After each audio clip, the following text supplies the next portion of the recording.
Do you ever wonder what lined the bathroom cabinets and dressers of the 1950s and 1960s? If you grew up during those decades, you probably remember the unmistakable sights and smells of certain products that were as common as a rotary phone or a black and white TV. Today, we're taking a nostalgic stroll through memory lane with the health and personal care products that your parents couldn't live without. First up, who could forget Moondrop's skin cream? This wasn't just any cream, it was pure luxury captured in a little jar. Moondrops promised to leave skin as soft and glowing as the name implied, and it was practically sacred on Mom's vanity. One whiff of its light, floral fragrance, and you'd know she was about to spend a solid 10 minutes in front of the mirror, massaging it into her face with meticulous precision. And heaven forbid anyone dared to touch it without permission. It was the secret potion that she believed held off the telltale signs of age, even if those signs were just the result of juggling 3 kids, a job, and Dad's questionable taste in weekend projects. And now let's talk about the iconic face cream that transcended generations. Noxzema. The moment the blue jar came out, you knew your mom was serious about her evening skincare routine. One whiff of that sharp medicinal eucalyptus scent, and you could practically hear her voice echoing down the hallway. You touch this and you're grounded. It was the one product that managed to be a cleanser, moisturizer, and teenager repellent all at once. The cool, tingling sensation was practically a rite of passage if you were daring enough to sneak a dab yourself. Admit it, you did. Just once. And you immediately regretted it, when your face felt like it had been through a snowstorm. For the dads out there, and let's face it, they were pretty low maintenance compared to moms, nothing said, "I'm ready to take on the world," quite like a splash of Old Spice aftershave. That white buoy-shaped bottle with its crisp nautical logo was a staple on any respectable man's bathroom counter. It had the power to make Dad smell like he'd just sailed in from an epic sea adventure, even if his greatest voyage that week was mowing the lawn. And remember the sting?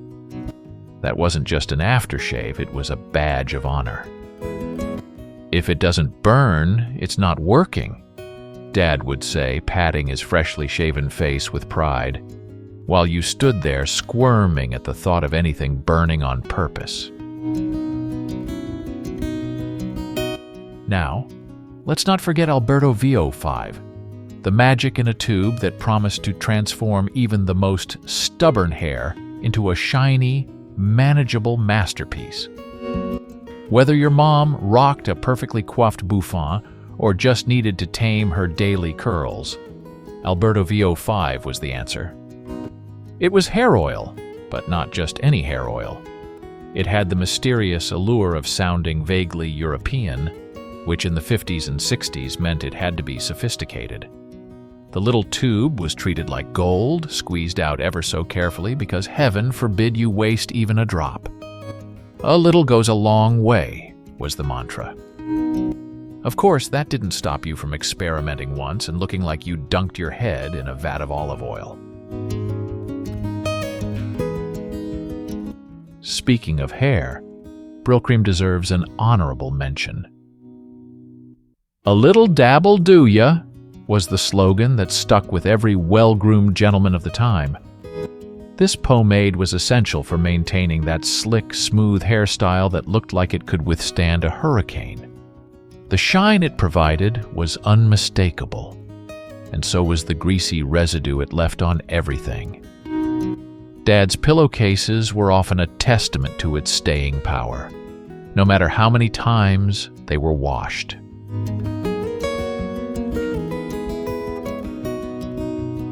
Now let's revisit a product that made hair styling an event: Dippity Doo.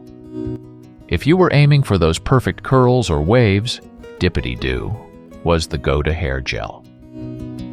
That pink, gelatinous substance held everything in place, whether you were preparing for a night out at the local sock hop or just wanted your hair to behave on a regular school day. Moms would scoop out a generous amount and work it through their hair with precision, making sure every strand was ready for the curlers. And if you were lucky, maybe you even got to touch that sticky, mesmerizing goo, only to realize it wasn't coming off your hands anytime soon.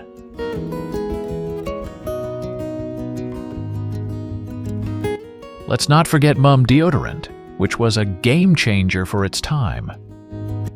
Before roll-ons and sprays became the norm, Mum was there, doing the hard work to keep underarms dry without the fanfare.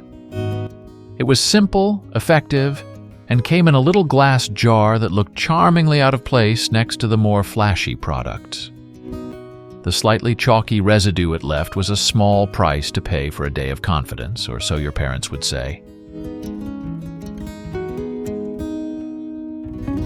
We can't skip Pond's cold cream, the miracle worker that did it all.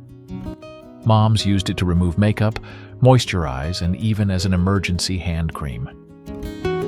The cool, creamy texture and delicate scent made it a comforting presence on the dresser, and watching Mom spread it on her face at night felt like a moment of pure, old-school self-care. It was the all-purpose tool that defined simplicity in beauty routines. One more classic that deserves a mention is Vitalis Hair Tonic. Before modern gels and sprays, Vitalis was the go-to for giving men's hair that slicked back, just right look without being as heavy as Brill cream. It had a distinctive, almost medicinal scent that signaled Dad was getting ready for a night out or heading to an important meeting. The phrase "grease-free" was proudly printed on the bottle, even though it left just enough sheen to give away its secret.